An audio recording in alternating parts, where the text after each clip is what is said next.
Hindupur assembly నియోజకవర్గంలో హిందూపూర్ మున్సిపాలిటీలో అంటే ఇవన్నీ ఈవీఎం చిత్రాల్లో ఒక్కొక్కటి, అదొక చిత్రం ఇదొక చిత్రం, ఇది ఇంకో విచిత్రం అనమాట. హిందూపూర్ మున్సిపాలిటీలో 36వ వార్డుకు సంబంధించి దాని పోలింగ్ బూత్ నెంబర్ 28, అది ముదిరెడ్డిపల్లి కింద వస్తుంది. 578 ఓట్లుంటే 108 ఓట్లు పోలైనవి సార్. అంటే మిగిలిన 570 ఓట్లలో కాంగ్రెస్ పార్టీకి 464, తెలుగుదేశానికి 95, వైఎస్ఆర్ కాంగ్రెస్ పార్టీకి 1 ఓటు అంట.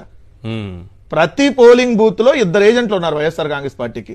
ఎంటైర్ ఆంధ్రప్రదేశ్ రాష్ట్రంలో ఉన్న ప్రతి పోలింగ్ బూత్ లో అసెంబ్లీ అభ్యర్థి తరపున ఒకళ్ళు ఏజెంట్, పార్లమెంట్ అభ్యర్థి తరపున ఒకళ్ళు ఏజెంట్, 2 ఏజెంట్లు వైఎస్ఆర్ కాంగ్రెస్ పార్టీ తరపున అక్కడ ఉన్నారు.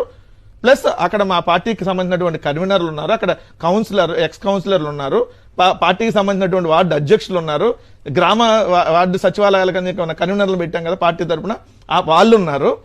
వీళ్ళందరూ ఓట్లు లేకుండా ఒకే ఓటు పడిందంట వైఎస్ఆర్ కాంగ్రెస్. ఎలా సాధ్యం అవుతుంది? అదే కదా ఇప్పుడు వివిప్యాట్లు అది ఓపెన్ చేస్తే ఆ చిత్రాలు బయటకు వస్తాయి. అందుకని ఓపెన్ చేయనంటున్నారే వాళ్ళు. చేయరు, చేస్తే మొత్తం దేశవ్యాప్తంగా వీళ్ళ దొల్లతనం అంతా బయటపడింది కదా.